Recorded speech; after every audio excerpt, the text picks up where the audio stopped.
What's up, guys? Swaggs back with another review. Hey guys, it's Swaggs, it's Swaggs, and today we're doing a knife video.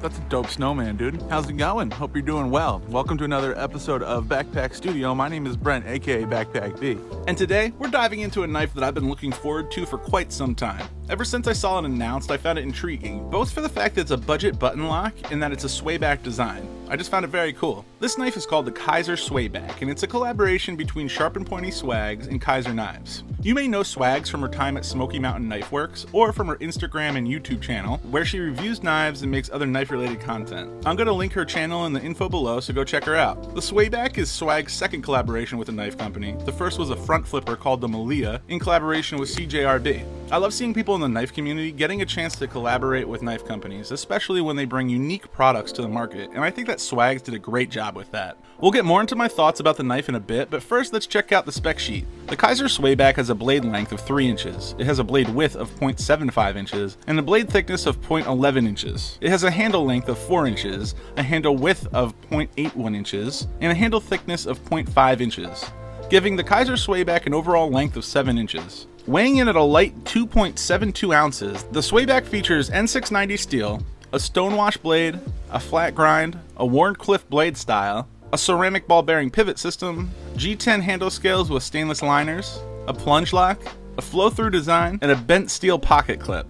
There's a lot to talk about this knife, so let's dive in. Starting with the red G10 handle scales. I really like the red color they went with, and it also comes with a deep purple colorway. I like the texturing of the G10, just enough to add a good amount of grip to the handles while not being overly rough. I like the simplicity of the build. The whole knife is held together by 2 screws. There's a standoff on one side, and then a pivot screw on the other. It has a nice flow-through design. There's some nice weight reduction done on the steel liners, which helps the piece stay nice and lightweight. The Swayback is without a doubt a fidget-friendly knife. For deployment, it has both thumb studs and a flipper tab, as well as the option of holding down the button lock and flinging the knife out using gravity and centrifugal force. And I gotta say, this knife is a whole lot of fidget fun. And a lot of that fidget friendliness comes from this button lock, which I think is the star of the show. I haven't liked a budget button lock this much since the Tangram Vector, and that's saying a lot because I love that knife.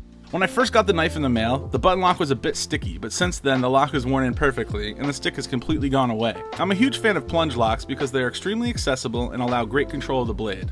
Speaking of the blade, the Swayback sports a super thin and slicey Wharncliffe blade. The flat grind mixed with the extremely thin blade stock makes the Swayback a very capable slicer. It makes really quick work of paper and cardboard, as well as any other slicing task you may have. In my opinion, the blade can almost feel a little bit too light at times. Although the action is snappy, I feel like the Swayback is missing what I call thwack satisfaction.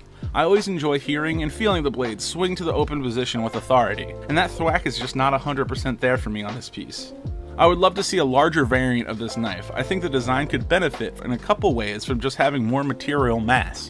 The clip on the Swayback is super simple. It's a bent steel clip and you can see Swaggs' logo on the center of the clip. I like how low profile the clip is. It's very unobtrusive and it doesn't get in the way or create any hot spots. So let's talk about some things that I think could be changed or improved on this piece. I've mentioned 2 things so far. This knife came with a lot of lock stick, and secondly I said that the blade sometimes feels a little insignificant. It feels almost too light and it doesn't open with authority. Aside from that, there are 2 other things that really stood out to me. First, the ergonomics could be improved. There is a giant hot spot where the back of the handle hits the palm. It could get really uncomfortable after prolonged use. And secondly, there's a quirk in the design that makes me occasionally think that this knife is on liner lock. The clip side of the scale is a little bit larger than the show side of the scale, at the point where the liner lock would be located. I find myself putting my finger into this area thinking there's going to be a liner lock. I do it all the time. I don't know why they just didn't make the handles the same size to mitigate this issue, but it's definitely a weird quirk and I don't like it. Although I think there's a couple of issues with this piece, at $53, I do think it's a good offering at a good value.